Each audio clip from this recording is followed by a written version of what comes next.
Hazreti Ayso shogirdlariga yana bundaq dedi. Ko'nglinglarni bearam qilmanglar. Xudoga ishoninglar. Mangami ishoninglar.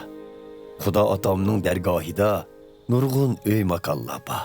Bundaq bo'lmasa, buni sizlarga aytib yurmagan bo'latdim. Men har biringlarga o'rin tayyorlash uchun shu yerga ketib boraman. Men tayyorlik qilg'ili bordigan ekanman. Cho'qim qaytib kelib, sizlarni men bilan birga elib ketaman. Shundaq bo'lganda, men qayerda bo'lsam, sizlarmi shu yerda bo'lasizlar. Sizlar mening qayerga ketadiganligimni va u yerga boradigan yo'lni bilasizlar. Ey Rabbim, sizning qayerga ketadiganingizni bilmaymiz. Shundaq turuqliq, u yo'lni qandoq bilamiz? dedi Tomas. Hazreti Ayso uningga: yo'l, haqiqat va hayotlik o'zimdirman. Meningsiz hech kim Xudo otamning yeniga bora olmaydi.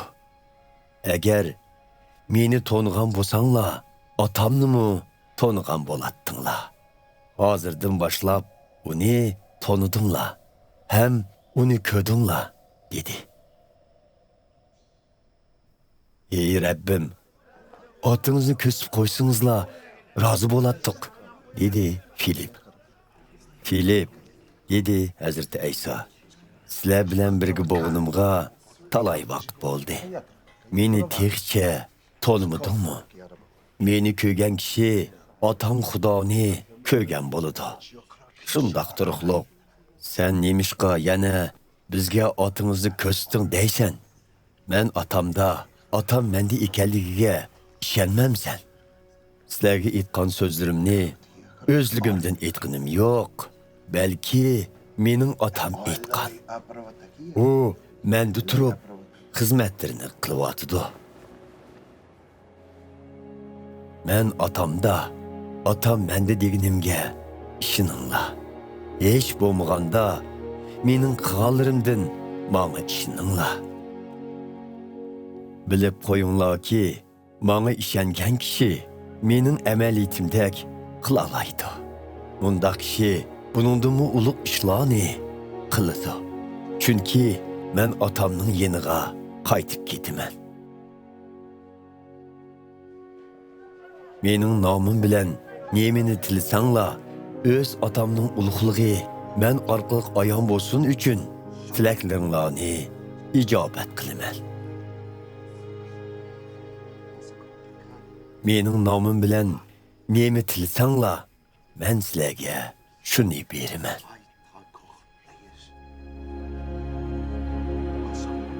Hazreti Ayso shogirdlariga yana bundaq dedi.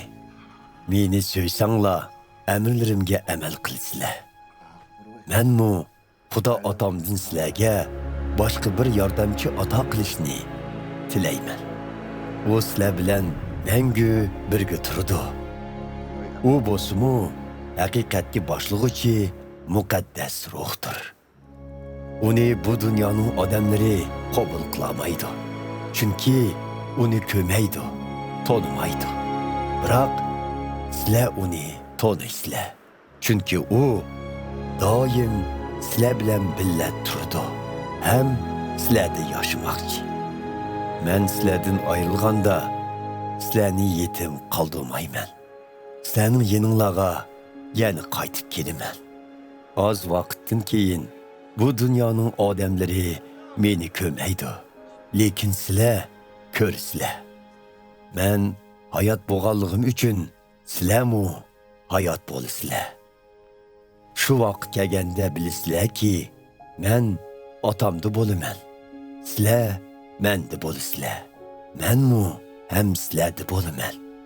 Kim amirlarimni qabul qilib, uningga amal qilsa, meni so'ydigan kishi shu bo'ladi. Meni so'ydigan kishini otammi so'ydi. Menmu uni so'yiman va o'zimni uningga ayon qilaman. Yahuda ismli boshqa bir shogird, Yahuda Ishqariyot emas, Hazreti Aysodan: "Ey Rabbim, nima uchun o'zingizni bu dunyoning odamlariga ayon qilmay, bizga ayon qilasiz?" deb so'radi. Hazreti Ayso uningga mundaq javob qaytardi. Meni söydigan kishi deganimni qiladi. Atammu uni söydi. Atam bilan ikkimiz mundaq kishining yeniga berib, uning bilan billa makon quramiz. Meni söymaydigan kishi deganimni qilmaydi. Sizlar anglayotgan so'zlar mening emas, balki meni avatgan atamninkidir. Men sizlar bilan birga bo'layotgan chig'imda sizlarga bularni dedim. Lekin atam mening nomim bilan avatilgan yordamchi, ya'ni o'zining muqaddas ruhi sizlarga hammani o'gitidi. Ham mening aytgan hamma so'zlarimni esinglarga soladi. Sizlarga omonlik qoldiraman. O'z omonligimni sizlarga taqdim qilaman. Mening sizlarga taqdim qilganim bu dunyoning odamlarining sizlarga baginiga o'xshamaydi. Ko'nglinglarni bearam qilmanglar, qo'rqmanglar. Sizlar men sizlardan ayrilib ketaman. Keyin sizlarning yeninglarga qaytib kelaman degan so'zimni angladinglar. Meni söysanglar, atamning yeniga ketadiganligim uchun xushal bo'latdinglar. Chunki atam mendan ulug'dir. Sizlarni bu ishlar yuz berganda menga ishonsin deb bularni sizlardan ayrilishdan burun aytdim. Sizlar bilan so'zlashadigan vaqt ko'p qolmadi. Chunki bu dunyoning hukmdori shayton kelish oldida turdi. Uning meni besib tushgudek qudrati asla yo'qdir.